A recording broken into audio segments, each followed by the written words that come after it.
Então vamos lá, fechamos com a parte introdutória do financiamento da Seguridade Social, não é isso? Onde a gente viu basicamente que nós temos financiando a Seguridade a União, as contribuições sociais e as receitas de outras fontes. Comecei falando da União, que ela é a fiadora do sistema. Então, ela garante, na ausência de recursos, é ela que vai cobrir essa ausência, não a justificativa para negativa de pagamento de benefícios. E agora a gente entra num assunto de suma importância para a sua prova. Nós vamos falar aqui de contribuições sociais, tá?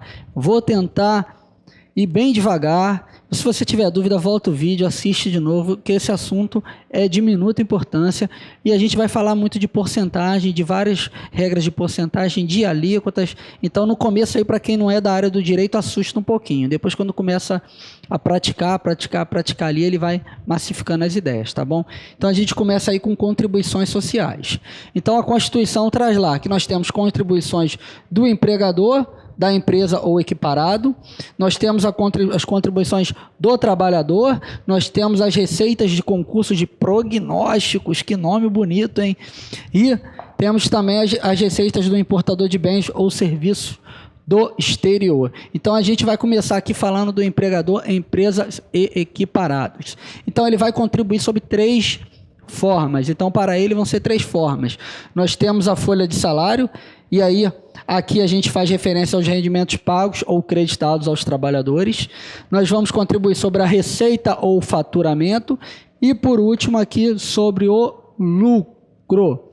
Então, como vai se dar isso aqui? Então, folha de salário. Então, na folha de salário, a gente vai ter uma contribuição de 20% sem limite de teto. Então, observe que aqui não vai se observar lá o teto da Previdência Social. Então, esse 20% não respeita o teto. Não fique assustado com essa questão do teto, que a gente ainda vai ver. Mais para frente a gente vai bater uma aula aí falando de prazo, teto, proporcionalidade, vai ficar bem claro isso aí, tá? Guarde essa ideia inicial de que esse 20% sobre a folha de salário não respeita o teto previdenciário, tá ok? Então, essa primeira informação é importante. Na receita ou faturamento, então nós vamos ter aqui a COFINS e o PIS/PASEP. E na terceira forma, o lucro, a gente vai ter a contribuição sobre o lucro líquido. Então, finalizando essa parte aqui, minhas observações. Primeiro, aqui é 20% sem limite de teto. Então, repare que rendimentos pagos ou creditados a todos aqueles que prestaram serviço. Então, aqui ele não está adstrito apenas ao empregado que tem vínculo empregatício, não. O contribuinte individual que vai lá e presta um serviço à empresa, ele também a empresa também vai estar retendo esses 20% sem limite de teto, tá ok? Então, a questão aqui não envolve apenas de ter vínculo empregatício ou não. É todo mundo que entrou na folha de salário da empresa, tá? Então, ficamos com 20 sem limite de teto. Na segunda, COFINS, PIS, PASEP. E quanto ao lucro, a contribuição sobre o lucro líquido. Então, mais uma observação, a contribuição sobre o lucro líquido e a COFINS, essas formas de contribuição não se aplica ao MEI. Então, o MEI é o nosso microempreendedor individual, ele está fora dessas 2 formas de contribuições aqui, tá? Isso porque o MEI ele tem algumas regrinhas próprias ali. Então, ele tem suas regras. Então, aqui ele fica de fora. Por hora, é isso que nos interessa. Logo após, a gente parte para o trabalhador, o prognóstico e o importador. O trabalhador, a gente vai tratar ele aqui, ó, de maneira bem separada. Então, a gente vai começar a falar do trabalhador na aula de hoje, vai atravessar a próxima aula falando do trabalhador, de tamanhas informações que nós temos do trabalhador. Eu quero que, inicialmente, você guarde 2 observações aqui quando a gente falar de trabalhador. Então, primeira observação: as receitas oriundas das contribuições do trabalhador e oriundas da folha de salário estão vinculadas a pagamento de benefício. Então, folha de salário e trabalhador só pode ser usada para pagamento de benefício. Vai ser usada só para pagamento de benefício. Como assim, Cristiano? Ainda não entendi muito bem. O que você quer dizer com isso? Porque as contribuições sociais elas podem ser usadas para o pagamento da Seguridade como um todo. E aí, se eu estou falando Seguridade como um todo, eu estou falando do quê? Do nosso PAS com S. Previdência, Assistência e Saúde. Aqui não. Aqui não. As contribuições do trabalhador e da folha de salário elas vão estar vinculadas para pagamento de benefício e não para o sistema, o nosso PAS com S como um todo, tá? Então, quando a gente fala aqui de contribuições do trabalhador, essa é a minha primeira observação. Segunda observação é o nosso 13º salário. Então, vamos colocar ele aqui. Então, o 13º salário, ele também tem uma especificidade que você deve levar em consideração para fins de prova. Primeiro, ele é salário de contribuição. Então, vai haver contribuição previdenciária sobre ele, mas ele não entra no cálculo do salário-benefício, tá? Repetindo, vai haver contribuição social sobre o 13º salário, olha a confusão que eu estou fazendo. Então, sobre o 13º salário, vai haver a contribuição social, porque ele é considerado salário de contribuição, mas ele não entra no cálculo do salário-benefício lá na frente para a aposentadoria, tá? Então, pausa o vídeo e anota.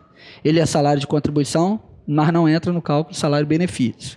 Segunda observação, folha de salário e trabalhador está vinculado a pagamento de benefício, tá? Daqui a pouco a gente vai voltar no trabalhador e vai vir dissecando o assunto, porque a gente tem muito o que falar do trabalhador, tá? Só quero que guarde essa noção inicial.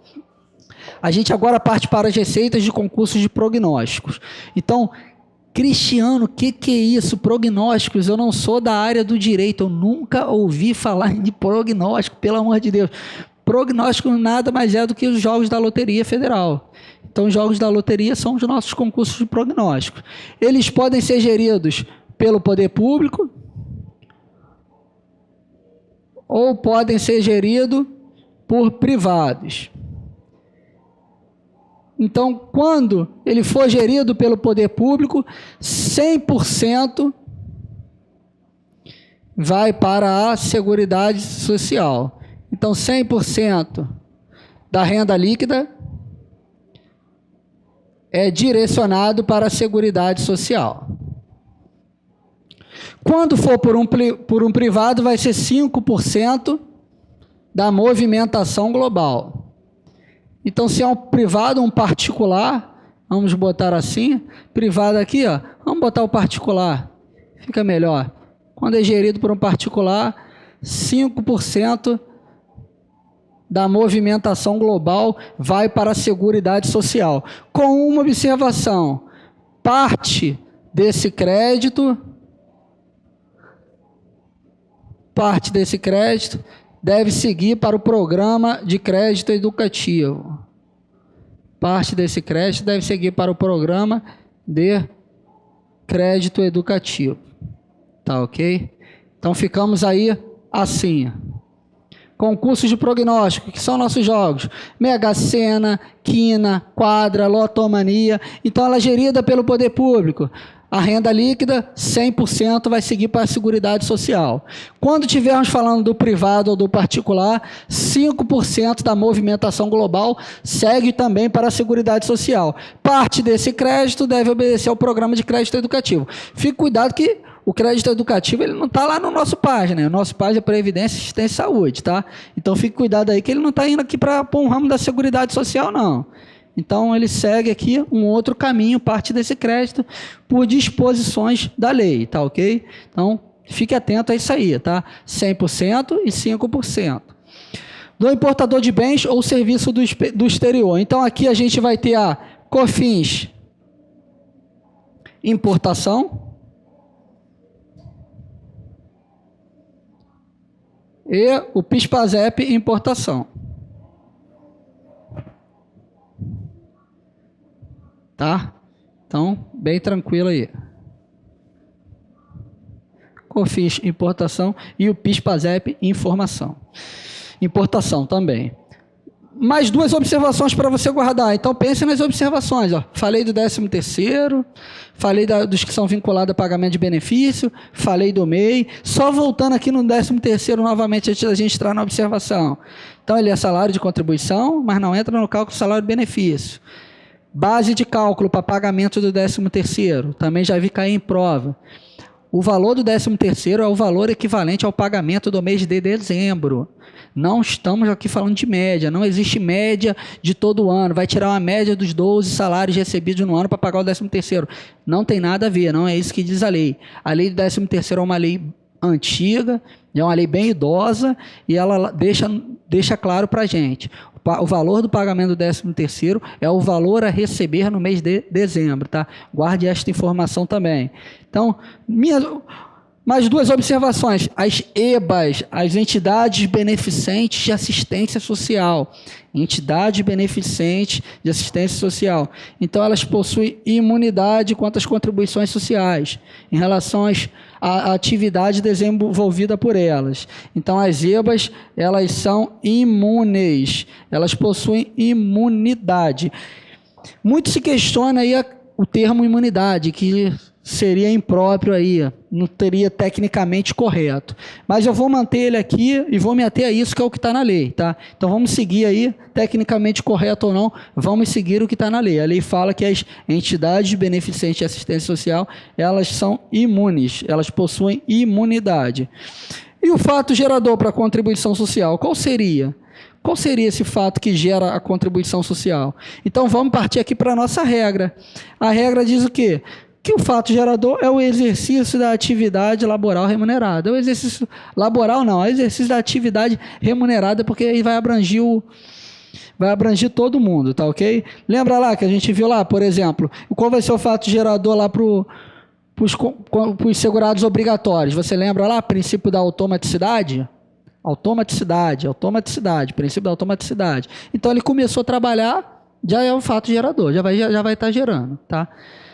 Então, independente do empregador pagar ele ou não, ou pagar com atraso. Então, o início da atividade laboral por si só já vai estar vinculando ele no sistema, já vai ser o fato gerador para a contribuição social, tá?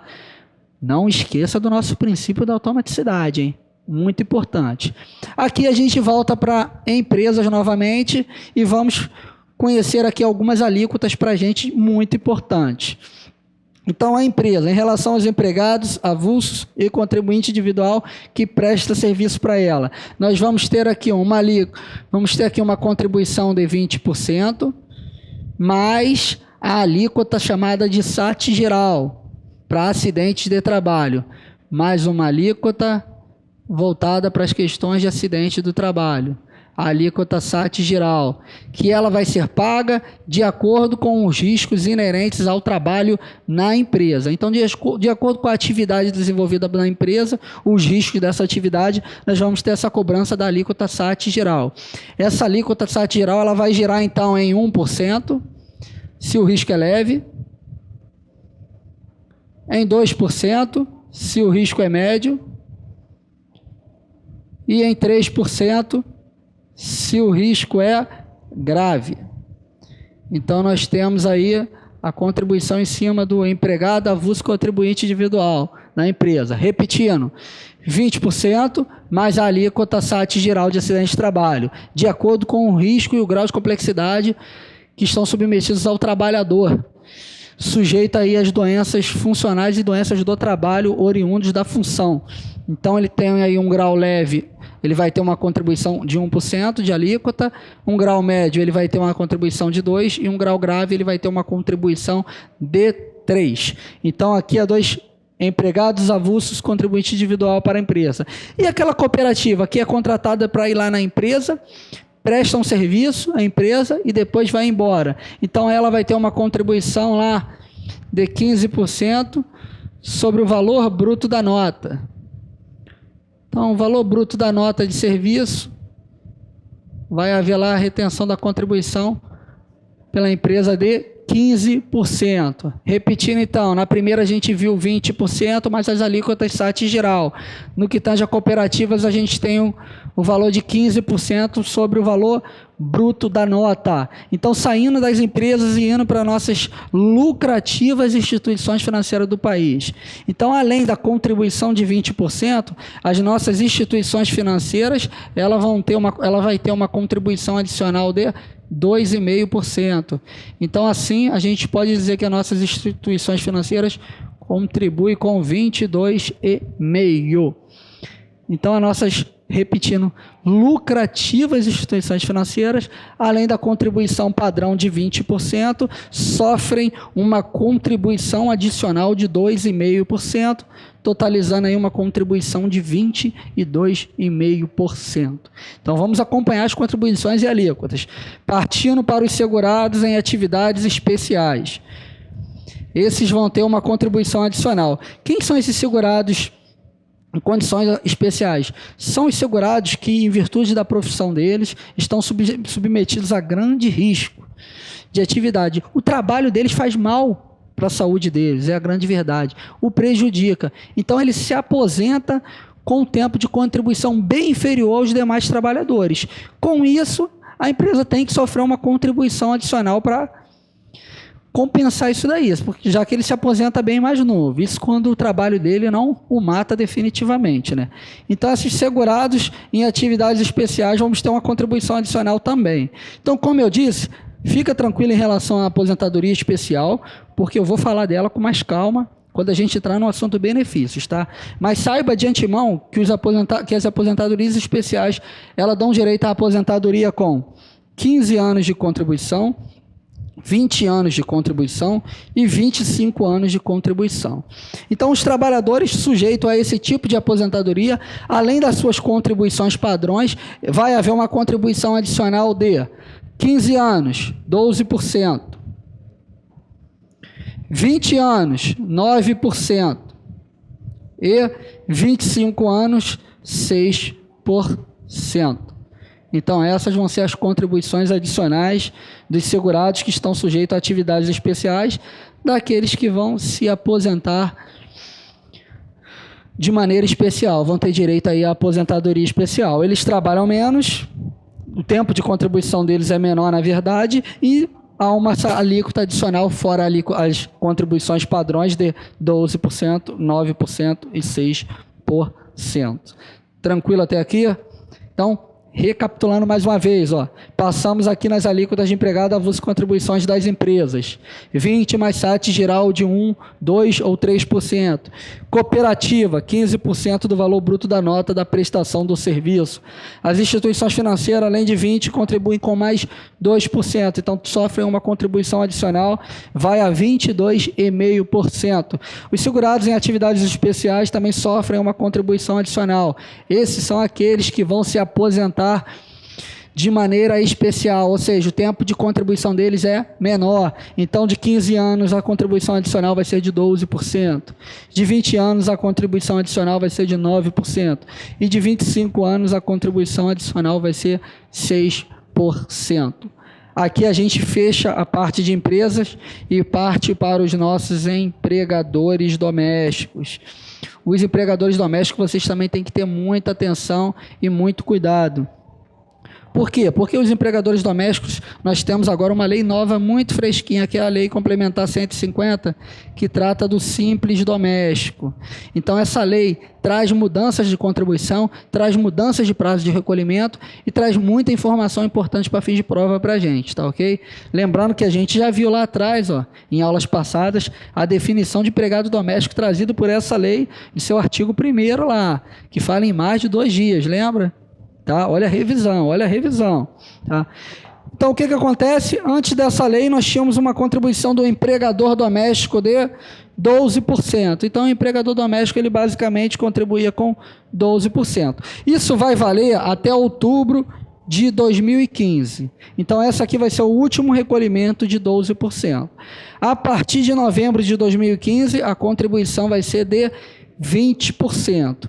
Dentro desse valor de 20%, vão ter vários valores. Vai ser 8% de cota patronal, vai ter o valor de FGTS, o valor lá do fundo lá para se for mandado embora, o valor do seguro de acidente do trabalho, tá? Não vou comentar agora não. No momento oportuno a gente vai ver lá, um por um, eu vou explicar sucintamente. A gente vai ver os prazos de recolhimento também. Então fique bem tranquilo quanto a essa questão da contribuição do empregador doméstico. Lá na frente eu vou falar mais um pouquinho dele, quando a gente for falar lá dos prazos, de tudo.